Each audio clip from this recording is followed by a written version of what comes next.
Afternoon, children.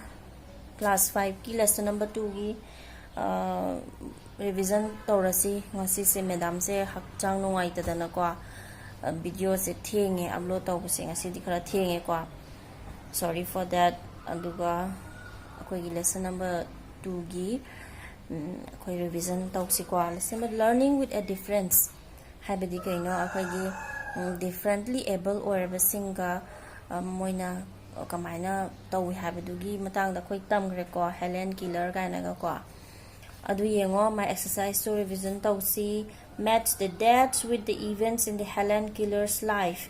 Helen Keller ti punsi da thokiba magi chahi du ge event tu ga match taw hai 1980 da kadawi ma pok pa chahi ni ko 1980 se 1986 ta Annie Sullivan entered her life hai gadam 1886 da ko Annie Sullivan entered her life hadi mai oza do ko 1968 tana kaino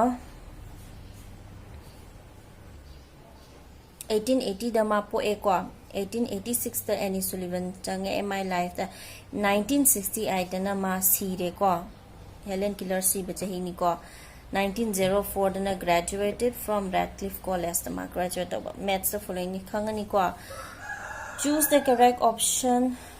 Multiple choose question ni yango. Helen developed a fever which made her unable to magi fever du nama se kai hido khan ki mamit su tang hali mana su panghan gi ba khanga ba. Number B, see and hear the order ni ko. Helen called the early phase of her life mana magi yang waba magi early phase to mana kai dogi kai hana thon gi phantom mana thon gi dra phantom. Number C or any. Annie taught Helen the alphabet by tapping on her magi kedoba makutu tak tak tak thengaga ta ki banatra adu targadi by tapping on her palm. Number B, palm do any ko. Helen understood the spoken word by placing her fingers on the kedoba Helena wangangak pagi magi wangang bagi kaino se kamana understand to ga di magi throat ta magi lips and throat chinman ga sigi khawri siga da thamaga khangidra adu di number A gi lips and throat or ni ko. Number 5, Helen received the presidential medal of kaigi phang presidential medal of kaigi phangi freedom gi natra. Number A, freedom or ni ko. Answer the following question. Number kaino question answer mu yeng se. How did Helen Keller lose her sight? Mana magi mamit se kamaina ugidabano hai hangin ko.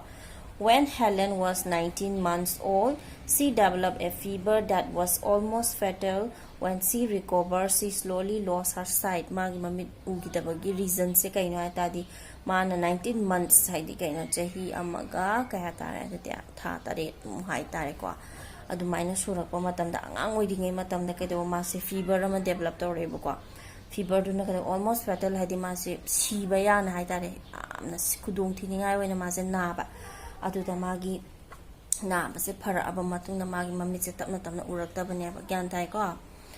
Number 2, describe Helen's life when she was a child. Man angang oidingai da magi life se kamain taw gi ge do yeng se when she was a child she lived the first few years of her life like a little savage hai yam wa ba ko tam akiba yam wa na magi angang oringi punsi mate khara di ma yam wa na hing e ba ko she ate by roaming around the dinner table and sticking her hands into other people's plate haidi magi makusi mara ga ko atopagi plate hek thengu ba ka magi kehta sticking hands into other people's plate haigi table ka si mara ga chatpa de atopa mi ki table plate te pairu ba khol ba ko the mi namon da thina ngang bi ba ko. Nobody knew how to discipline her but she was highly intelligent ko kanamta na magi awaba du di khangbi de adu ma sam intelligent or ba anga moi rami.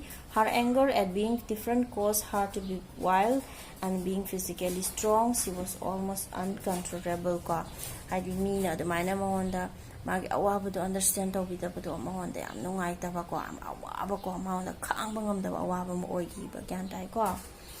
Who was Helen's teacher? Helen ki teacher kanano Helen's teacher was Annie Sullivan, a 20-year-old girl. She had an eyesight problem and was barely able to see. Helen's teacher is the mamit kaba uba Annie Sullivan haiba 20 years old kaktangai ozasi ohi. How did Annie Sullivan teach Helen the alphabet? Kamaina takpi gige habako alphabet. In the month, Annie Sullivan had taught Helen what a word was and that everything had a name. Annie found her young pupil stormy but brilliant. Patiently, she taught Helen the alphabet by tapping letters into her palm. Habidi magi kwa khud pak sina kwa hadi mara ga ngasagi moigi moigi like to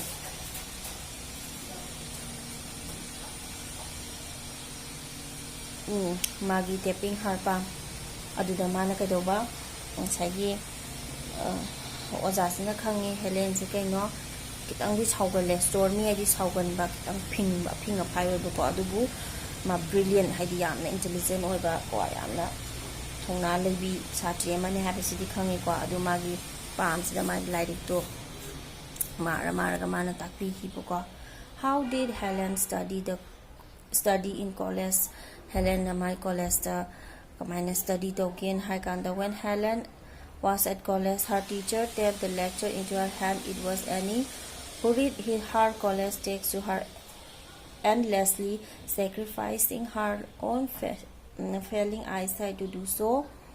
Habidi Helena magi college ki like to ma tap toraga ko magi su finger do na tap toraga palm do na tap toraga magi like ma'am se mana pabi ko Helen gya.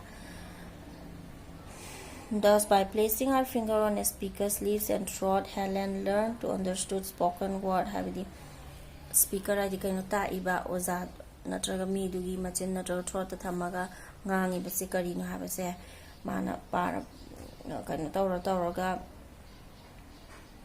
Helena understand to bungam ki ko college life ta ko oza dugi mating sha yawgi ko. What did Helen Keller do to help the cause of the handicap? Habidi handicap singsigidamakta mana kaidogi haitadi Helen traveled around the world lecturing and raising funds for the handicap. Hadi man lamsunaba travel tawiko aduga masagi mana chalu mapong puding handicap singsigi magi ke haitare fund ga raise fund ga kaithoga ko Phanga raise tawraga mana mating pangi. She helped to raise the world consciousness about people with disability and made them aware of the difficulties they face. Haidi mana world da khanga ningi kaina da disability singsina moi gi tawning ba mayam se moi su hotna ba ngami haibado khangan ba aduga moi da mayam na yengbiri ba handana yengbagi nungai tabado adusu tawdana ba mana kaidawa mayam da khangan na ba hotna gi ba kwa Sibong.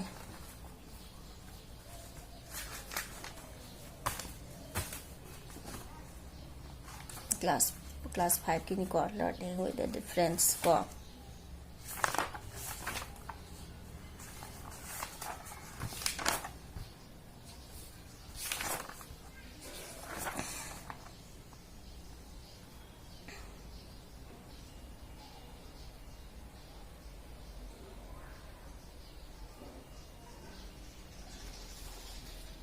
Jare class 5 ki su assignment submit tawdaba ko assignment submit tawdaba yaragadi takolo date 25 se last date ni ko koi submit tawbagi aduga submit tawkolo ai final check tawrani aduga submit tawdaba yaragadi thuna tawkolo hayeng na last day ni ko adu akoi assessment tawdoine andana kuide dana ko assignment pikha ki basa adu submit tawdaba yawa singdo hayeng poki manungda am tukna tawkolo aduga kano tawna ba haidi assessment pi doine ba ko fa aduga revision se su question sa sang na te dana ko haidi prepare tawraga thamo ko na loisala sing asigi thank you.